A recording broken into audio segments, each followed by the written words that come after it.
दोस्तों साइड हट जाओ, बगल हट जाओ, नीचे बैठ जाओ, क्योंकि मोदी जी के माय फ्रेंड पुतिन भारत पधार चुके हैं। अब चारों तरफ झालरों की लड़ियां लगा दी जाएंगी, रूसी गीत बज उठेंगे और माहौल एकदम चौचक कर दिया जाएगा। बात तो सही है। तो सभी वतन परस्तों को भारत और रशिया की इस दोस्ती की लाख लाख शुभकामनाएं, लाख लाख बधाई। जो पूरी दुनिया ने एड़ी चोटी का जोर लगा दिया कि ये दोस्ती में किसी तरह खलल पड़ जाए, दीवार खड़ी हो जाए या दरार आ जाए, लेकिन ऐसा होता नजर नहीं आ रहा है। तो आप लोगों ने सब देखा होगा, पालम टेक्निकल एयरपोर्ट पर प्रोटोकॉल को तोड़ते हुए ये पहले अनुमान लगाया जा रहा था जयशंकर जी एयरपोर्ट पे व्लादिमीर पुतिन को रिसीव करेंगे, लेकिन नरेंद्र मोदी जी पहुंचते हैं, दोनों भाई गले मिलते हैं और फिर मोदी जी ने कहा कि भैया ताइजन अगस्त में चाइना में तुमने मुझे अपनी कार में घुमाया था, तो आज मैं तुम्हें अपनी कार में घुमाऊंगा। और साथ बैठकर दोनों लोग आपके 7 लोग कल्याण मार्ग यानी जो मोदी जी का निवास है वहां पहुंचते हैं। पूरा दोनों राष्ट्रीय ध्वजों से उसको सजाया गया था। जहां तक आप देखेंगे कि लाइटिंग भी जो हो रही थी वो तिरंगे की और रशियन फ्लैग की ऑल्टरनेटिव हो रही थी। फोटो होती है, डिनर होता है, उसके बाद राष्ट्रपति भवन में आज का जो कार्यक्रम है वहां पर गार्ड ऑफ ऑनर होता है, शानदार, जहां भारत का वैभव देखने को मिलता है। अब इसी बीच हैरान परेशान डोनाल्ड ट्रंप का भी बयान आया है कि हम एड़ी चोटी का जोर लगा रहे हैं रशिया और यूक्रेन की लड़ाई को खत्म करने के लिए। अब डोनाल्ड ट्रंप के हिसाब से रशिया और यूक्रेन की लड़ाई कौन खत्म कर सकता है भाइयों? भारत खत्म कर सकता है। वो कहता है भारत के पास मैजिक बैंड या जादू की छड़ी है, ऑयल लेना बंद कर दो, रशिया और यूक्रेन की लड़ाई खत्म हो जाएगी। लेकिन अब इस बीच जब लग रहा था कि भारत, जो बोला जा रहा था, जैसा वे भी आगे बात करेंगे, कि तेल लेना बंद कर रहा है और रशिया की जेब में पैसा आना खत्म हो रहा है, यहां पर इस विजिट का और महत्व बढ़ जाता है कि यार ये तो बिल्कुल ये जो विजिट है और जो दोस्ती का एक बिल्कुल एक इतनी बड़ी एक नुमाइश और डिमॉन्स्ट्रेशन हुआ है, ये कहीं डोनाल्ड ट्रंप के उस सपने को कि भारत ऑयल ना खरीदे उस पर कहीं पानी ना फेर दे। एनीवे, ये जो दोस्ती है इसने साथियों एक बहुत बड़ा मैसेज दिया है। याद करिए जो हमारे पुराने साथी जुड़े हुए हैं, जब से ये टैरिफ की लड़ाई हुई है, मैं बार बार कह रहा हूं ये टैरिफ की लड़ाई कौन जीता ये कब पता चलेगा? ये पता चलेगा अगस्त 15, 2026 का जो लाल किले से भाषण होगा, याद करिए आप लोग। और अगस्त 2025 से मैंने 1 वर्ष का टाइम दिया था कि ये पीरियड भारत के लिए बहुत इंपॉर्टेंट है और अगर भारत झुका तो हारा माना जाएगा और अगर भारत भिड़ा ही रहा तो जीता माना जाएगा। और ये चीज निरंतर एक जीत की तरफ जा रही है साथियों। क्या नहीं किया अमेरिका ने और यूरोप ने रशिया और भारत की दोस्ती को खत्म करने के लिए, ट्रेड को साथियों खत्म करने के लिए। लेकिन at the end of the day इसी मौके पर जब पूरी दुनिया ये राग अलाप रही थी, यहां पर जो 95 करोड़ वतन परस्तों के अलावा जो देश का खाने वाले लोग हैं और देश को ही गाली देने वाले लोग हैं, वो जो राग अलाप रहे थे कि झुक गया तेल तेल तेल तेल, और उधर आपने डोनाल्ड ट्रंप भी बार बार बोल रहा था तेल नहीं होगा, तेल नहीं लिया जाएगा।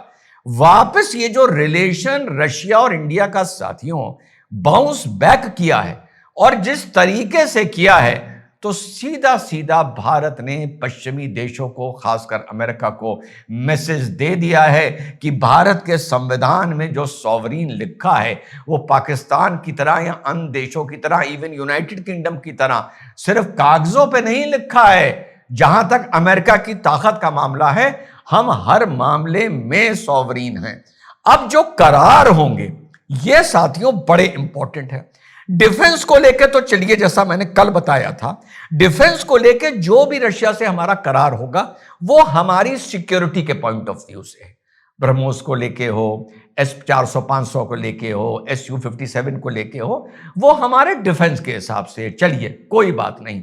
लेकिन इसके अलावा 2 करार साथियों जो मैं देख रहा हूं, एक मैं देख रहा हूं ऑयल को लेके क्या चीज सामने आती है, पहला, और दूसरा जो रशिया के एग्रीकल्चर मिनिस्टर साथ चल रहे हैं। यार ये चीज माथा बहुत ठनक रहा है मेरा।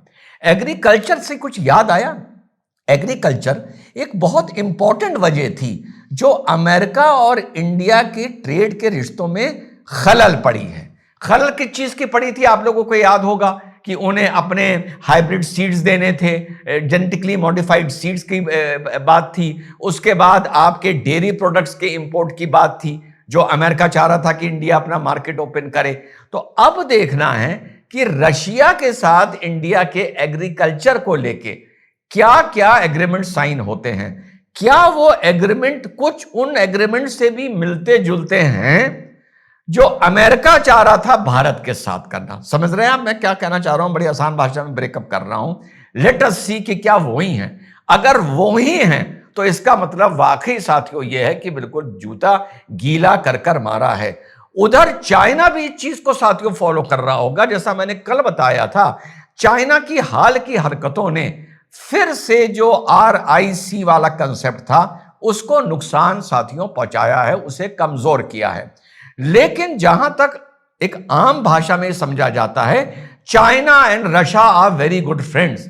Okay, they might be good friends, लेकिन रशिया को भी चाइना का इन्फ्लुएंस मैनेज करने के लिए भारत के साथ अपने रिश्ते मजबूत करके चलना है कि ऐसा ना हो कि रशिया और इंडिया का भी रिश्ता कमजोर हो जाए और रशिया के लिए सिर्फ चाइना बचे फॉल बैक करने के लिए। क्योंकि जहां तक ऑयल का ताल्लुक है, जितना मैंने अपनी लिमिटेड नॉलेज से पढ़ा और समझा है कि चाइना जो भी ऑयल परचेज करता है रशिया का, वो बार्टर होता है। बार्टर का मतलब वो किसी और रूप में उसको लौटाता है, चाहे वेपन के उसमें या किसी के उसमें टेक्नोलॉजी। लेकिन जो इंडिया से वो इंडिया जो ऑयल परचेज करता है उसका इंडिया उसको कैश देता है, जो अलग अलग जगहों पर इंडिपेंडेंटली रशिया यूज कर सकता है।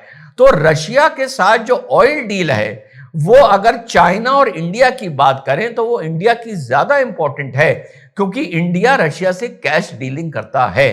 तो आने वाले वक्त में आज शाम तक पता चल जाएगा या कल तक कि क्या क्या करार हुए हैं। और ये करार सीधे जो ये दुनिया में इस टाइम त्रिकोण बन रहा है, साफ निकल के आ रहा है कि भारत जीतता हुआ नजर आ रहा है।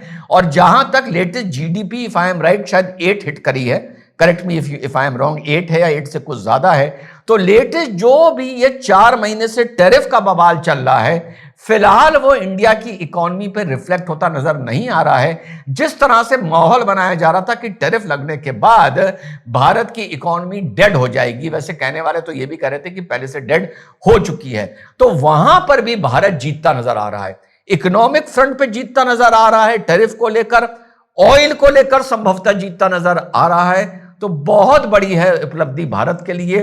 और मुझे लग रहा है जो 2026 15 अगस्त का लाल किले से भाषण होगा, उसमें इस पूरी जियोपॉलिटिक्स की जो उथल पुथल हुई है, आप बिलीव करिए, मुझे लग रहा है इसमें भारत सर्वश्रेष्ठ होकर बाहर निकलेगा। बाकी हम आप एक दूसरे को अपडेट देते और लेते रहेंगे। बाकी इस विजिट पर, पुतिन के भारत आने पर, मोदी जी को उनके रिसीव करने जाने पर और इन सारी बातों को जो हमने बताया उस पर आपका क्या ओपिनियन है, आपकी क्या है राय, कमेंट करके हमें जरूर बताएं। वैसे पुतिन की विजिट पर आगे भी हम लोग वीडियोस बनाएंगे, क्योंकि पुतिन की विजिट के बाद कई लोगों की सूजी है, तो उसके ऊपर भी आगे जरूर बात होगी। आप बस चैनल को सब्सक्राइब करके जाना। गुड बाय, जय हिंद।